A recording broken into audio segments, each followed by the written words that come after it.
День за днем мы следим за развитием событий в республике и за ее пределами. Подводя итоги этой недели, я и мои коллеги расскажем о самых заметных новостях. В эфире программа «Якутия. День за днем». В студии Петр Васильев. Здравствуйте. Коротко о темах выпуска. Участие в выборах Ленский мост и главные достижения республики. Расскажем об итогах встречи президента страны Владимира Путина с главой Якутии Айсеном Николаевым. Помощь участникам СВО в формате одного окна. В Якутии на этой неделе начал работу Фонд защитников Отечества.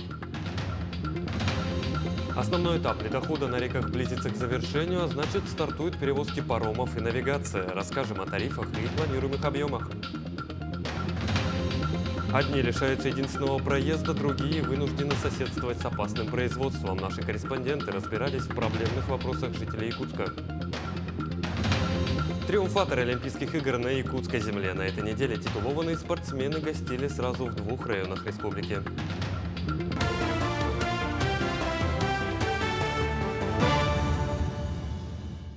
На этой неделе состоялась рабочая встреча президента страны Владимира Путина и главы Якутии Айсена Николаева. Руководитель региона доложил о ключевых показателях развития республики, а также сообщил о перспективных проектах развития. В целом, президент поддержал все инициативы, с которыми выступил глава. О чем конкретно говорили на встрече, расскажет Валерия Наумова. Как дела? Якутия, Владимир Ильич, развивается неплохо. Я бы даже сказал, в нынешних условиях хорошо. Сегодня Якутия – один из самых быстро развивающихся регионов страны. Несмотря на западные санкции, республика создает новые производства и улучшает условия жизни населения. По итогам минувшего года регион занимает первое место на Дальнем Востоке и 8-е в стране по темпам промышленного производства. Якутия формирует 23% совокупного объема валового регионального продукта Дальнего Востока. Крепкий экономический фундамент позволяет уделять повышенное внимание социальной сфере. Сегодня реально 7-е место по стране занимаем по рождаемости, первое на Дальнем Востоке. Очень много мы делаем по поддержке семей. В прошлом году у нас, Владимир Ильич, столетие Якутской ССР было, и мы объявили этот год, прошлогодний 22 год, годом матери, как знак уважения к матери, как поддержку именно материнства. И я своим решением всем детям, которые родились в Якутии в прошлом году, мы как по образу материнского капитала сделали капитал 100 тысяч рублей. В этом году принял решение еще на 5 лет продлить действие этого материнского капитала. Каждому ребенку, который у нас в Якутии рождается, вот, например. Глава региона также рассказал и о намерении обеспечить волоконно-оптической линией связи все арктические районы Якутии в ближайшие 3 года. Например, что сделать? За ближайшие 3 года полностью провести волоконно-оптическую линию связи во все арктические наши районы. Глобальный проект, он стоит где-то порядка 10 миллиардов рублей, но мы с цифры поделили расходы. Сейчас будем привлекать, в том числе и через Дом РФ, и хотим в течение 3 лет покрыть, выйти на берег Ледовитого океана, а потом уже соединиться с тем океанским кабелем волоконно-оптической линии связи, которая идет вдоль Северного морского пути. Конечно, это с точки зрения безопасности на порядок повысит всю связность нашей территории. Помимо обсуждения социально-экономической ситуации в регионе, проектов в сфере промышленности и информационных технологий, Владимир Путин поддержал выдвижение Айсена Николаева на пост главы Якутии. Конечно же, я и спросил у президента об его отношении к моему желанию участвовать в выборах. Президент поддержал это желание, пожелал удачи, похвалил за результаты 5-летней деятельности и пожелал, чтобы в последующем результаты были такие же хорошие. Стоит отметить, что не только президент страны оценил период работы Айсена Сергеевича, но и якутяне. Я однозначно отношусь к работе главы республики крайне позитивно. Я считаю, что он ведет свою работу просто на отлично. Для меня, как для молодой мамы, очень важна поддержка молодых семей, семей с 3 и более детьми, что, собственно, немножко стимулирует, да? Скажем так, удовлетворительно. А почему? Ну, некоторые вопросы есть, которые, конечно, положительные, но некоторые вопросы и отрицательные. В большей степени здравоохранение. Это, конечно, по-моему, самая больная точка вообще в Алданском районе – это здравоохранение. Хорошо в сторону IT-столицы, но еще будет еще больше. За 5 лет у руля республики Айсен Николаев смог добиться того, чтобы Якутия стала динамично развивающимся, передовым и лидирующим по многим показателям регионом Дальнего Востока. Валерия Наумова, Иван Сорокаумов. День за днем. На встрече президента России Владимира Путина с представителями креативных индустрий страны в московском центре ЗОТов рассказали о креативных проектах республики. Среди 22 лучших представителей креативной экономики страны на встрече присутствовали двое якутян. Руководитель корпорации развития Якутии Афанасий Савин и директор Якутской республиканской киносети Петр Черяев. По словам гендиректора компании «Экстра Синема», Владимиру Путину представили проект отечественного кинопроектора и цифровой платформы. И президент страны поддержал предложение о разработке госпрограммы кинофикации сельских территорий. Наша республика является лидирующим регионом России по развитию креативной экономики, поэтому нас пригласили на эту встречу, чтобы мы поделились своим опытом, рассказали о достижениях, о тех проектах, которые мы реализуем, о мерах поддержки креативных индустрий, ну и поделились также по проблемным вопросам. Владимир Владимирович отметил важность такого ключевого для нас проекта, как строительство в Якутске многофункционального кинопавильона полного цикла. Это один из ключевых проектов мастер-плана нашего города. Также поручил нам совместно с агентством стратегических инициатив разработать перечень рекомендаций типовых для регионов нашей страны по развитию креативной экономики. Только что прошла встреча с президентом нашей страны Владимиром Владимировичем Путиным. Мы ему представили наш проект «Экстра Синема», рассказали о том, что необходимо кинофицировать наши сельские территории. Он с этим, естественно, согласился, он в курсе всего, что происходит вокруг кино. И он сообщил, что необходимо действительно отойти от западных технологий и внедрять свои российские. Это приведет нас к технологическому и культурному суверенитету. Мы поговорили о нем об этом. Он поддержал все наши предложения и сообщил, что необходимо предоставить документы, разработать программу, и мы поможем создать государственную программу кинофикации сельских территорий. 3 апреля президент России Владимир Путин подписал указ о создании в регионах Фонда «Защитники Отечества». Единого центра, в котором ветераны СВО и члены их семей смогут получить всю необходимую помощь. Юридические консультации, узнать о полагающихся льготах и пособиях, получить консультацию по трудоустройству и обучению. С 1 июня фонд начал работать и в Якутске. Подробнее о его работе расскажет Александр Хавренко. В Якутске открылся и с 1 июня приступит к работе Фонд «Защитники Отечества». Фонд учрежден по указу президента России, и его офисы должны заработать во всех субъектах страны. Задача фонда – это оказание помощи бойцам, вернувшимся со специальной военной операции, оказание помощи семьям погибших. В необходимых случаях будет оказываться помощь по получению всех мер поддержки, по лечению, по обучению новым специальностям, по трудоустройству. В стенах офиса постоянно будут присутствовать сотрудники всех ведомств, которые обеспечивают меры оказания поддержки военнослужащим и их семьям. Здесь можно будет получить консультации психологов и врачей-реабилитологов. За каждым ветераном, за каждой семьей будет закреплен социальный координатор. На сегодняшний день их 28, но до конца года их штат составит 120 человек. Часть из них будет работать в районных представительствах фонда. Это люди, которые имеют большой опыт работы с людьми, опыт работы с людьми в тяжелой жизненной ситуации. Они прошли очень такой хороший отбор, прошли обучение. Социальные координаторы – это люди, которые персонально будут закреплены за каждым ветераном и за каждой семьей. И будут работать по всем, координировать наших ветеранов по всем вопросам, которые у них возникают. В офисе фонда все сделано для того, чтобы оперативно решить любой вопрос, который может возникнуть у ветеранов и членов их семей.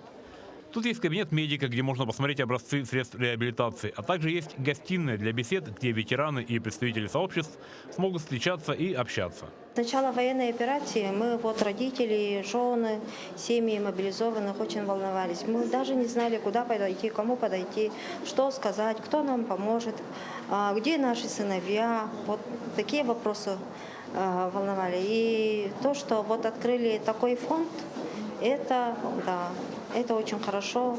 И надеюсь, все, кто сталкивались именно с спецоперацией, найдут свои ответы. За короткий срок для фонда было подготовлено просторное светлое помещение. Подобран персонал и завершены все технические мероприятия. И в первый день календарного лета двери фонда распахнутся для всех, кому необходима помощь, советы и поддержка.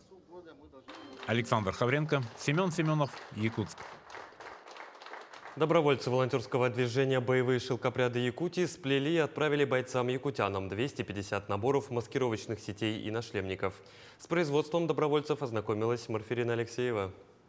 Ежедневно в волонтерский пункт «Боевые шелкопряды Якутии» приходит около 20 добровольцев. Сменяя друг друга в разных обязанностях, один выкраивает полотна, другой разрезает на матерчатых полосах специальные вырезы, третий подвязывает получившуюся фигурную ленту на сети. И это только на первый взгляд может показаться простым делом. Мозоли на пальцах, дискомфорт в суставах, спине и шее здесь никого не смущают. Знаете, хоть если болит, то только когда придешь домой. А тут, когда делаешь, знаешь, что ты это делаешь для людей, которые в этом нуждаются. Все для победы, для наших ребяток, дорогих, любимых, родных. Поэтому как-то тут не чувствуешь, даже пальчики не болят. Волонтеры в основном люди пенсионного возраста, трудятся бесплатно. На закупку расходных материалов и их доставку деньги они собирают, скидываясь личными средствами. У нас такое воспитание советское, поэтому мы патриоты. Сейчас ухожу в отпуск, и на время отпуска буду работать, помогать. У меня мама, уже достаточно пожилой человек, 41-го года рождения, она говорит, я хочу дожить до победы. Победы нашей страны. Мой супруг инвалид Отечественной войны, ушел из жизни, его сейчас нету, и он бы был очень рад тому, что я пришла как волонтер помогать. Волонтерское движение сформировалось в феврале этого года. Они являются филиалом Всероссийского добровольческого движения. Жительница Якутска Марина Васильева, посещая раненых бойцов из Якутии, решила, что будет помогать солдатам. Сегодня в WhatsApp-группе волонтеров около 160 человек. Встретившись с нашими ранеными в Санкт-Петербурге, с тяжелым ранением парнишка, и понимаю, что их как-то надо защитить, именно маскировочными сетями пришла такая идея. Первая партия была привезена из Санкт-Петербурга, и там я встретилась с моим куратором Инной Суворовой, которая меня научила, показала. Сети изготавливаются из специального маскировочного материала. Готовое полотно защищает бойцов не только визуально, но и от тепловизоров квадрокоптера. Расцветка разная, зависит от запросов бойцов и их местоположения. Волонтеры держат связь с участниками, находящимися в зоне СВО. Также к ним приходят мобилизованные, добровольцы или приехавшие в отпуск бойцы. Наша душа здесь вложена ради победы, чтобы все скорее прекратилось. Когда они сюда приходят, просто мы одно просим: берегите себя, ребятки, мы для вас делаем, и все. Они просят, чем больше вы нам дадите сетей маскировочных, тем больше нам это, потому что они едут туда. Он один поехал, да, а он еще другу хочет привезти. Обучиться изготовлению маскировочной сети приезжают представители разных районов. После они возвращаются обратно и обучают неравнодушных на местах. Как отмечают волонтеры, помощь предлагают много людей. Кто завезет обед или изготовит макет для плетения. Важна любая помощь. Поддержку начали оказывать предприятия при перевозке материалов и доставке готовых изделий. Даже был организован благотворительный концерт. Наш регион в этом отношении, он просто выделяется. Буквально писали ребята, что у меня там сослуживец из Приморья, он прямо говорит, что ничего себе, как вам помогают, не забывают, как хорошо. Поэтому это такие истории, они греют душу, конечно, и тоже хочется внести свой вклад. Если и вы хотите оказать какую-либо помощь, можете подойти по адресу Дзержинского, 62 с 9:30 до 22 часов в любой день недели. Марфирина Алексеева, Джулустан Иннокентьев, Якутск. Продолжим подводить итоги минувшей недели после небольшой рекламы. Оставайтесь с нами.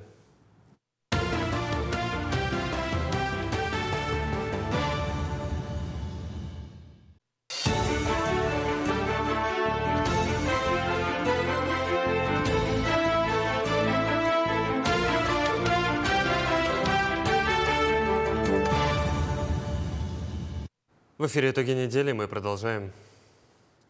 Пострадавшим от паводка районам Якутии направят финансовую помощь из резервного фонда. Для получения средств на восстановительные работы местные власти должны подготовить акты обследований. Отмечается, что на сегодня из-за весеннего паводка режим чрезвычайной ситуации муниципального уровня действует в 6 районах республики. Это Амгинский, Чурапчинский, Усть-Алданский, Татинский, Кобейский и Анабарский районы. Ранее он был снят в Горном. На особом внимании остаются села Черкех, Барабулк и Этекюль Татинского района.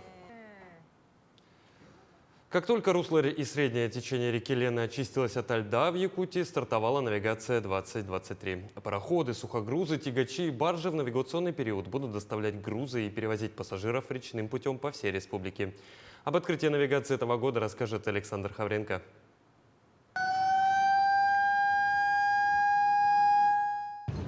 Сегодня в речной порт Якутска пришло первое судно, с которого начинается навигация 2023. Для нашего региона, для нашей республики завоз грузов через речной транспорт, это, конечно, очень важно, потому что есть такие районы, куда по-другому просто невозможно этот груз доставить. Тем более не стоит забывать о северных районах и о северном завозе, который тоже у нас большей частью приходится на навигацию. Первым судном, прибывшим в Якутск, стал пароход «Двина», который доставил в речпорт первый груз. Груз ООО СК «Витимлес», поселок Давыдово. Привели 2 баржи грузоподъемностью 2500. Дошли нормально с помощью боевого экипажа теплохода «Двина». Судоходная обстановка частично отсутствует, но путейцы работают, все делают.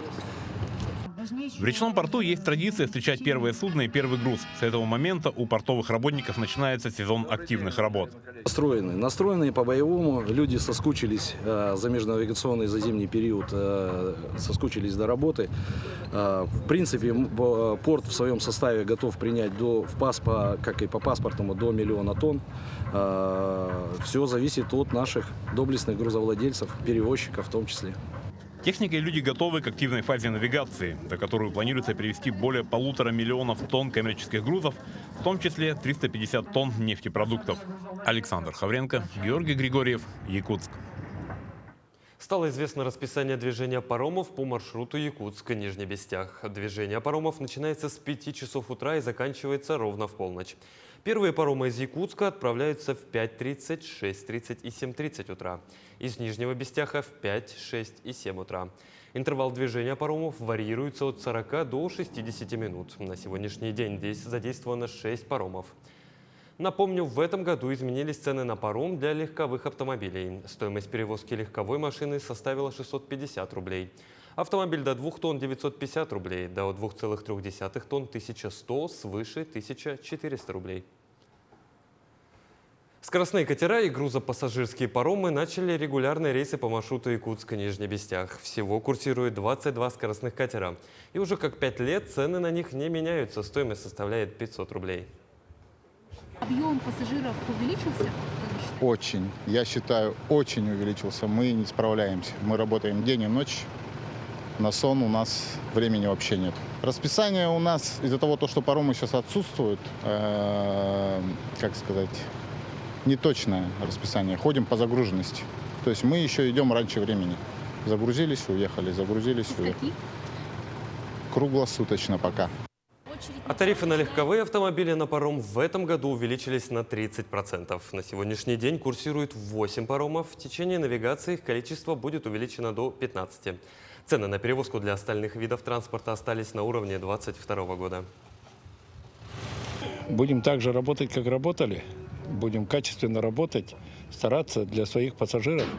Мы уже нынче 30-я навигация, как мы открыли вот эту линию. В принципе, это я первый начинатель этой линии. Вот, Якутск-Нижний Бестях. Еще на лодках ходили в 93-х годах и так далее. Потом катера пошли у нас на крыльях, Волги назывались. Ну и потом, слава богу, надумала, что можно на таких красивых катерах возить на подвесных моторах пассажиров. Ну, бесшумные они комфортные, понимаете. Ну, человек едет как вот на автобусе. Перейдем к другим темам. В столице республики в 5-й раз прошел лесопромышленный форум Якутии. Он является ключевым мероприятием в сфере лесопромышленного комплекса на Дальнем Востоке. Подробнее в следующем материале. Пятый лесопромышленный форум является не только единственным в России, проводимым на постоянной основе учебным заведением, но и ключевым событием лесного комплекса Дальнего Востока. Изначально его начали проводить для студентов нового факультета АГАТУ – лесной комплекс и землеустройство. Его основали в 2018 году с целью обеспечения кадровой подготовкой специалистов лесного направления. За 5 лет, конечно, проведена очень большая работа. Мы провели лицензирование и аккредитацию по 10 направлениям подготовки. Следовательно, мы открыли новые направления подготовки как технологий лесозаготовительных и деревоперерабатывающих производств. По всем направлениям мы получили подготовку по магистратуре. Следовательно, также мы лицензирование прошли по подготовке ландшафтной архитектуры. Каждый год форум знакомит представителей органов власти и лесопромышленного бизнеса региона с современной спецтехникой, оборудованием и технологиями для лесозаготовки, деревообработки и лесовосстановления. Помимо этого, мероприятие является площадкой для обсуждения актуальных проблем отрасли и перспектив развития лесного комплекса Дальнего Востока. Форум имеет целью как раз обсудить со специалистами проблемы существующие, выработать резолюцию, которая будет направлена на совершенствование взаимоотношений. А здесь присутствуют специалисты российского уровня, международных, других стран специалисты, республиканские специалисты, которые понимают все взаимоотношения в лесном комплексе Республики Саха-Якутия, имеют очень хорошие предложения. Со своими докладами выступили около 16 представителей лесопромышленных предприятий, представители профильных органов власти и государственных организаций Якутии. Тема моего доклада профильная, касается лесопромышленности, это формирование лесных деклараций. Наше программное обеспечение как раз это позволяет. И вот в рамках доклада я хочу рассказать о нашем решении, его преимуществах и пользы для региона Якутия. Консолидация и выработка стратегических решений, которые в будущем помогут и лесопромышленности, и тем, кто осуществляет лесное хозяйство. Это первостепенная задача мероприятия. Найденные впоследствии точки соприкосновения позволят осуществлять заготовку и наименьшим образом влиять на экологическую обстановку в республике. Валерия Наумова, Семен Семенов, Якутск. Продолжим подводить итоги минувшей недели после небольшой рекламы. Оставайтесь с нами.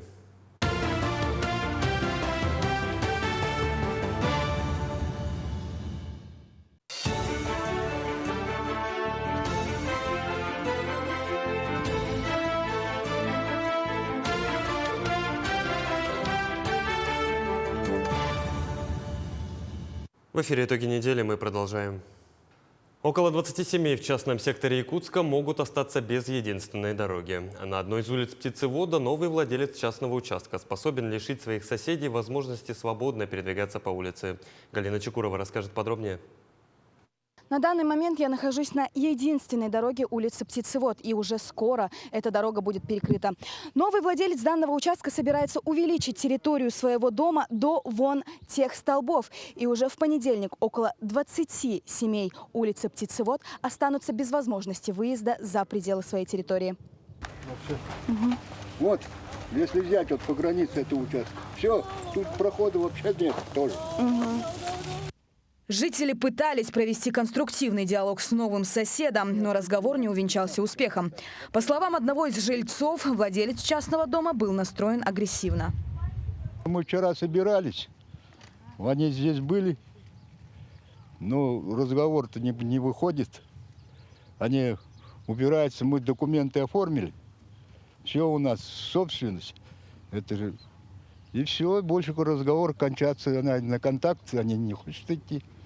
Ну да, вчера с ним встречались, он немножко настроен агрессивно, просит, чтобы, мы должны его просить, чтобы, если вы будете со мной хорошо разговаривать, то я, может быть, оставлю вам кусочек дороги, чтобы ваши машины заезжали. Он так вот ответил. Главная проблема заключается не только в том, чтобы жители могли заехать в свой участок на своей машине, а в случае перекрытия дороги доступа в дома не будет для крупных машин. Жильцы одной из улиц Птицевода отмечают, что даже сейчас есть проблема с проездом на специализированных транспортах. Даже сейчас, когда вот у нас есть как бы эта дорога, испытываем небольшие трудности, когда вызываем водовозку, фекалку, им очень трудно заезжать и разворачиваться. Вот если вот сейчас вот они закроют, то вот эти большие машины вообще элементарно не смогут даже к нам заехать. Элементарные наши бытовые нужды мы не сможем, как бы сказать, воспользоваться ими. Сейчас мы попытаемся дозвониться до председателя данного участка, где живут около 20 семей, и узнаем, знает ли то, что собираются перекрыть единственную дорогу, и что он по поводу этого думает.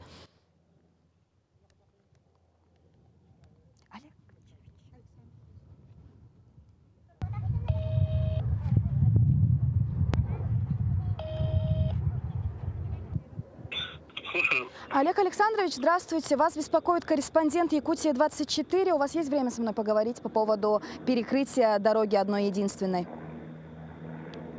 Какой дороги перекрыть? Вы не в курсе о том, что собираются перекрыть дорогу на улице Птицевод, где живут около 20 семей. Купил человек участочек и собирается перекрывать дорогу. И, как мне сказали жители данных участков, около 20 семей, сказали, что уже в понедельник будет построен забор, и они лишаются своей дороги единственной. Вы по поводу этого в курсе? Ну, я в курсе по поводу, но там уже, по-моему, с департаментом мы должны давать отношения. Ага, но новый владелец, который собирается построить, он сказал, что уже в понедельник все будет, так скажем, замуровано. Ну, сейчас, минуточку. Вам, скорее всего, нужно созвониться, как сказать, кто вот в департаменте курирует нас. В принципе, вы мне сейчас номер телефона оставьте. Нам перезвонил председатель и сказал, что жителям необходимо будет обратиться в суд, чтобы урегулировать данную ситуацию. Дело в том, что он с куратором не созванивался, а созванивался представитель, тот, кто оформлял участок на продажу. Какая-то фирма, да? И она заявила, что как бы они напрочь отказываются передвигаться, то есть они ничего не знают, как бы это не в них, ну, то есть они купили, и все, их хата с краю. Жители обеспокоены ситуацией, но сидеть сложа руки не собираются. Они уже написали коллективное заявление в прокуратуру Якутска, а далее будут регулировать ситуацию с Департаментом жилищных отношений. Новый владелец на контакт с нашим телеканалом не вышел. Галина Чекурова, Владимир Павлов, Якутск. Еще с одной проблемой столкнулись уже в другом районе города. Жительница дома по улице Байкалова более года борется с предпринимателем, который ведет производство строительных материалов вблизи с жилыми домами. Со слов женщины, производство губительно влияет на здоровье проживающих, а сам предприниматель ведет свою деятельность незаконно. В неприятном соседстве разбиралась Марферина Алексеева. Галина Шляндина проживает по улице Байкалова. Через забор, буквально в 3 метрах от ее дома, складируются и производятся пенобетонные блоки и пластиковые тротуарные плитки. С мая 2021 года производством строительных материалов занимается ИП Рахматуллин. За моим забором муниципальная земля, 954 сотки. Документы есть с управлением муниципальных инспекций. За муниципальной землей находится участок Рахматуллина, Тимирязева, 25, тоже под ИЖС. Нам причиняется вред здоровью. Цементная пыль, взвеси цементной пыли опасны для здоровья человека, вызывают онкологические заболевания, сердечно-сосудистые заболевания, заболевания щитовидной железы. Вот подойдемте, свою продукцию он реализует в магазине «Клубас». Вот. Смотрите, видите, опытным путем я отделяю, пенопластная крошка легко отделяется. При сильном ветре она вот летает на территории наших участков. Мы дышим цементной пылью. У меня справки медицинские есть, заключение, что поставили синдром, предастматический синдром. Маленькие дети, вот тут проживает Байкалова 20, 3 малолетних детей, причем грудничок. И вот все дышим мы это. Ребенок не успел родиться, уже состоит на учете 8 месяцев у пульмонолога. Вот. Пластиковую тротуарную плитку, фенофталин, формальдегиды, бензолы, согласно заключению Роспотребнадзора, выделяет. Подобные производственные объекты от жилой зоны могут находиться не менее чем в 300 метрах. Галина уже не раз обращалась в разные инстанции, в том числе в прокуратуру города. А прокуратурой города совместно с контролирующими органами организовано проведение проверочных мероприятий. Управлением муниципальных инспекций городского округа город Якутск установлено, что земельный участок, используемый для производства, имеет признаки самовольного захвата и используется не по целевому назначению. По данному факту окружная администрация городского округа город Якутск обратилась в суд с исковым заявлением об освобождении самовольно занятого земельного участка. Данное дело находится на рассмотрении в Якутском городском суде. Производство по делу в данное время приостановлено в связи с назначением землеустроительной экспертизы. Данная ситуация находится на контроле прокуратуры города. Стало известно, что сам предприниматель также обратился в суд, ссылаясь на то, что все межевые работы по установлению границ его земельного участка проводились незаконно и что земля у него во владении. Также сложность в проверках и экспертизах вносит действующая отсрочка на внеплановые проверки бизнеса в России, которая действует до конца 2023 года. Да, идут судебные разбирательства, но вот у нас года 3 был COVID-19, да, и после этого у нас специальная военная операция началась. И для органов, которые проводят проверки, да, есть такой, мораторий стоит на проверки предпринимателей. Ага.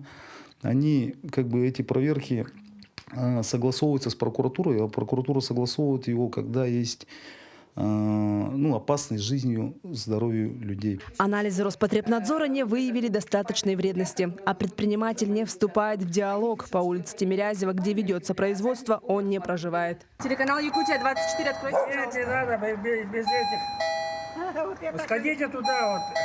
Куда? Магазин «Фобос». Производство сейчас работает, да, производится? Не имею права пускать вас. Сходите туда. Участковые, когда приезжают с первого отделения полиции, они туда заходят в производственный цех. Конечно. Да, и выходят и говорят, нас не пустили, и вышли, сели в машину и поехали дальше. Дело действительно затянулось. Имеется много затрудняющих факторов. Судебное разбирательство ведется, проводятся экспертизы. На сегодня остается лишь ждать решения городского суда. Марфелина Алексеева, Джулустан Накентьев, Якутск. С тех пор, как компании-недропользователи на территории Бутуобинского наследия Мирнинского района стали заниматься добычей сырья, он негласно стал называться центром нефтегазодобывающей отрасли Алмазного края. Старейшее в Мирнинском районе село Тас-Юрях в последние годы стало преображаться в лучшую сторону. Идет благоустройство территории, обновляется инфраструктура. О помощи компаний-недропользователей и планах смотрите далее. Село Тас-Юрях занимает бассейн реки Улахан-Батовье, правого притока реки Вилюй. Сегодня здесь проживает более 500 человек. Примечательно, что в Наслег переезжают жить молодые семьи из Мирного и других районов Якутии. Соответственно, прибавляется детей и в детском саду, и в школе. Но ввиду того, что вокруг нас ведут деятельность ряд недропользователей, основные рабочие места и основной состав, скажем так, работоспособных занято именно на площадках, на участках недропользователей. Но в целом у нас, конечно, социальные объекты функционируют хорошо. Школа, детский сад, почта, магазины работают. В 2022 году в сфере ЖКХ был выдвинут вопрос о строительстве бани, так как старая сгорела. И вот сегодня уже построен модульный банный комплекс, где каждый житель села сможет не только помыться, но и постирать белье, поскольку в комплексе работает прачечная. Был этот комплекс введен весной этого года. Жители очень рады, мы очень рады, потому что раньше не было такой большой бани и как, например, как прачечная тоже. Вот приезжают, например, учителя, у некоторых же бани нет, вот у приезжих учителей. И вот они очень рады тому, что вот наконец-то в нашем поселке появился вот такой комплекс банно-прачечный. И прачечная тоже очень хорошо работает. А тут тоже очень бывает много людей. Вот в этой бане мы очень рады этому. В ближайших планах села стоит строительство большого многофункционального культурного центра на 200 мест, строительство летнего водопровода, благоустройство территории бани, также модернизация объекта теплоснабжения села газовой котельной. В связи с тем, что у нас отсутствует сельский дом культуры, мы очень надеемся на недропользователей, на их финансовую помощь, на поддержку для строительства нового нашего культурного центра многофункционального. Он у нас по проекту должен быть многофункциональный культурно-спортивный центр. Проект есть, он экспертизу проектной части прошел, сейчас находится на экспертизе сметной стоимости.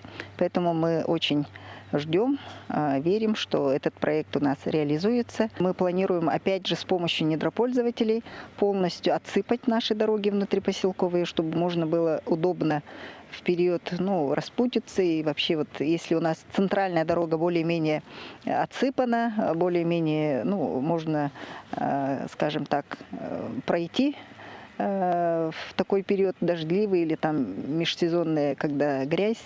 Но вот сторонние улицы, переулки, они, конечно, находятся в плачевном состоянии.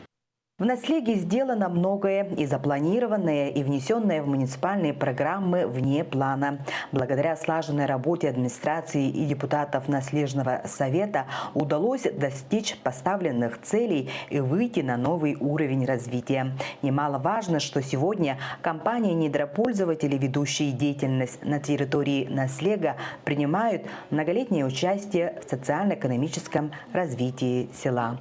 Анна Васильева, Якутия день за днем. В феврале этого года в Нерюнгри поступили 2 новые комбинированные дорожные машины. Современные специализированные автомобили предназначены для круглогодичной работы. С техническими характеристиками машин ознакомилась Ирина Жданова.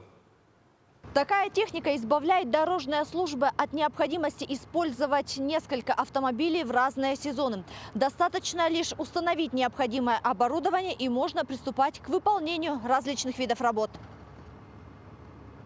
Эта техника на дорогах города работает круглый год. Зимой убирает снег и борется с наледью, очищает проезжую часть, осуществляет подсыпку и распространение противогололедных материалов. Сейчас, с наступлением тепла, машины переоборудованы на летнее содержание дорог. Это вспомогательные машины, которые на данный момент собирают щебенку к бордюрному камню, который в дальнейшем будет убираться также механизированным и ручным способом и вывозиться с территории проезжей части. Также эти машины предназначены для проливки, прочистки наших тротуарных дорожек, для того, чтобы было комфортно нашим жителям ходить, и сбивания пыли, чтобы по городу было также комфортно ходить, ездить, и машины меньше загрязнялись. Самый большой объем работ выполняется тогда, когда меньше всего движения автомобилей. Это утром с 5 до 9 часов, поздно вечером или в ночное время суток. Основные задачи – это уборка щебня, мусора, промывка проезжей части, тротуаров, внутриквартальных дорог, а также чистка дорожных знаков. Нам дают задания какие-нибудь улицы делать. Мы делаем каждому свое задание. 2 машины. Сложность то, что в городе большое движение, много машин. А так управлять легко. В этом году было закуплено 2 единицы техники. По опыту в других регионах машины зарекомендовали себя с положительной стороны.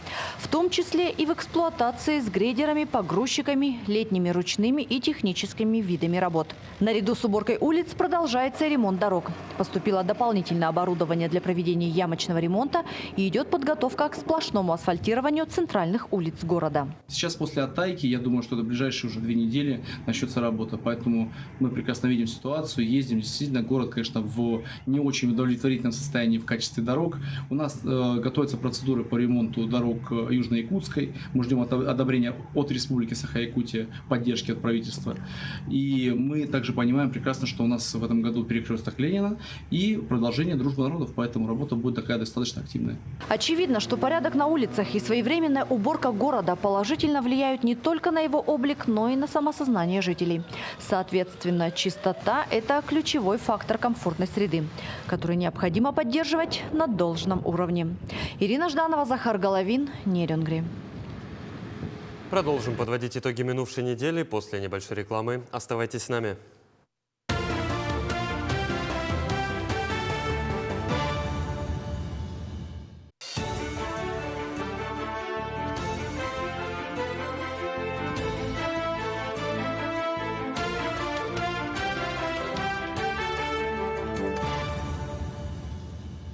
В эфире «Итоги недели». Мы продолжаем.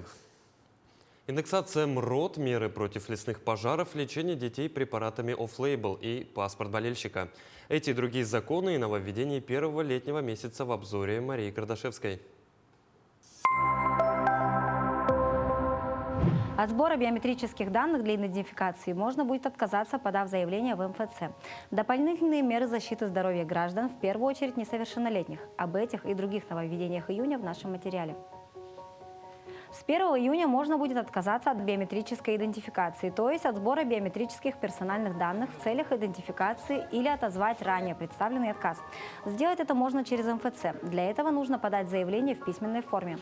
С использованием единой биометрической системы будут идентифицировать физических лиц при их проходе на территории некоторых организаций. Это, например, предприятия оборонно-промышленного комплекса или субъекты критической инфраструктуры. По общему правилу, обработка биометрических персональных данных вне единой биометрической системы запрещена. МЧС России будет контролировать соблюдение стандартов техрегламента Евразийского экономического союза в отношении продукции, которая будет использована для нужд гражданской обороны и преодоления чрезвычайных ситуаций. Торговать устройствами для потребления никотин-содержащей продукции теперь можно только в магазинах и павильонах. Запрещается продавать их на ярмарках, выставках, дистанционно или с использованием автоматов. Также вводится запрет на открытую выкладку и демонстрацию кальянов и устройств потребления никотин-содержащей продукции на торговых объектах. С 4 июня больше организаций смогут участвовать в общественном контроле за обеспечением прав человека в местах принудительного содержания. Это право появится у общественных объединений, ассоциаций, фондов и автономных некоммерческих организаций. Закреплено, что общественные наблюдательные комиссии действуют независимо от органов госвласти и местного самоуправления. С 9 июня на территориях, на которых введено военное положение, референдумы и выборы в органы государственной власти и местного самоуправления могут проводиться, если решение об их назначении принято по результатам консультаций с Минобороны и ФСБ России. Закон направлен на то, чтобы дать гражданам Донецкой и Луганской народных республик, Херсонской и Запорожской областей возможность участвовать в выборах. 17 июня для выхода из гражданства Украины достаточно будет подать заявление в российские органы внутренних дел. Отказ от гражданства будет считаться действительным с момента подачи документа. За Федеральной службой исполнения наказаний сохранят функции и полномочия учредителя школ при воспитательных колониях. С 18 июня к работе в них могут привлекать в том числе на договорной основе педагогических работников общеобразовательных организаций, созданных при исправительных учреждениях уголовно-исполнительной системы. С 29 июня всем физическим лицам разрешается регистрировать товарные знаки. В частности, теперь этим правом смогут воспользоваться самозанятые и люди, оказывающие услуги по гражданско-правовым договорам. Раньше владеть товарными знаками могли только юрлица и индивидуальные предприниматели. Уникальные бриллианты и алмазы Алроса представили в Государственном историческом музее Москвы. Выставка «Путь бриллианта. Чудо природы и рукотворный шедевр» посвящена истории алмазодобычи в России. Среди главных экспонатов алмаз-матрешка, найденный в Нюрбинском ГОКе осенью 2019 года. Его и еще десятки других уникальных по форме и цвету изделий увидела наш корреспондент Айсена Бурнашова. Самые ценные камни – алмазы, и каждый четвертый в мире – якутский. На выставке их целая россыпь. Это 60 алмазов уникальнейших, 30 бриллиантов и 33 украшения. Особое внимание к формам алмазов. Например, этот. Ничего не напоминает? Футбольный мяч, а рядом с ним лошадка. Дело рук самой природы. Среди редких находок и алмаз-матрешка. Уникальный алмаз в алмазе. Его нашли в Нюрбинском ГОКе 4 года назад. В этом небольшом алмазе внутри есть полость, в которой свободным образом находится точно такой же алмазик. И, скорее всего, первым был создан как раз алмаз маленький, который внутри, а уже потом в процессе сформировался внешний алмаз. И этот алмаз не имеет аналогов в мире. Весит двойной алмаз 0,62 карата. Это 124 миллиграмма. Размеры у алмаза тоже небольшие. Он чуть меньше горошины. В длину, например, всего 5 миллиметров. Поэтому рассмотреть его позволяет вот такая лупа. Увидеть именные камни на выставке не составит труда. Они самые крупные. Один Тыгындархан, 66 карат чистой роскоши. По соседству с ним алмаз побольше, желто-коричневый Кындыкан. Это еще большая история. Мы, например, очень любим алмаз Кындыкан. Он очень красивый, очень большой. Камень королевских размеров. Его диаметр целых 25 миллиметров, как у знакомой всем пятирублевки. А вес как 3 таких монеты – 91 и 86 карат, то есть более 18 граммов. Стоимость алмаза в 5 рублях подсчитать, конечно, невозможно. Он один из самых дорогих. Его добыли в 2021 году в Оленёкском улусе. Назвали в честь героини эвенской сказки Кындыкан. Девочка, которую совершенно случайно нашли охотники, проходящие мимо вымершего от оспы стойбища.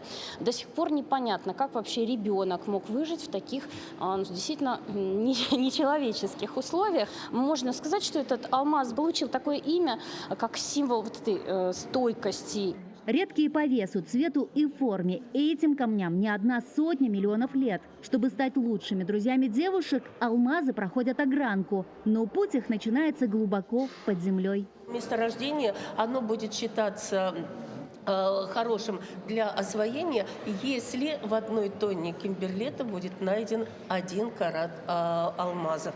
Узнать, как добывают алмазы, увидеть первозданную красоту камней, их преображение в бриллианты можно в Государственном историческом музее до 10 сентября. Выставка, как я считаю, выполнена и с точки зрения дизайна, и с точки зрения удобства информации, поднесения информации, экспонатуры на очень хорошем уровне.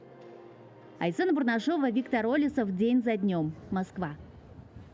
Призер Олимпийских игр Баир Баденов встретился с юными лучниками Горного района. Титулованного гостя в начале визита ознакомили со стрелковым тиром «Берген», который, как он потом признался, не имеет аналогов за Уралом.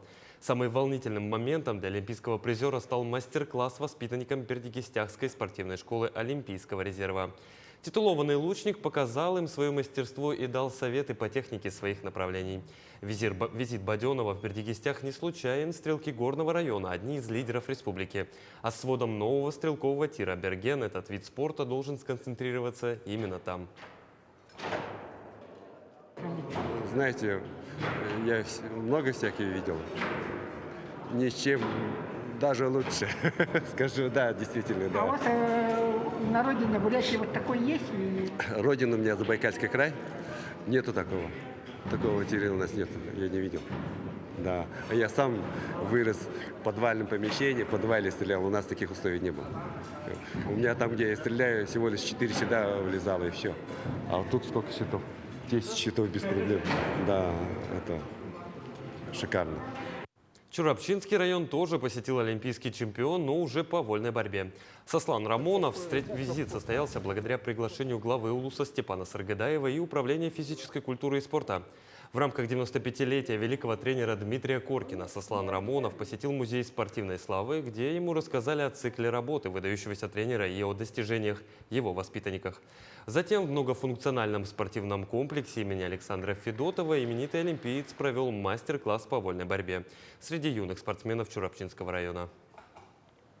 Вот с такого маленького села такие выдающиеся спортсмены, и все из одного тренера.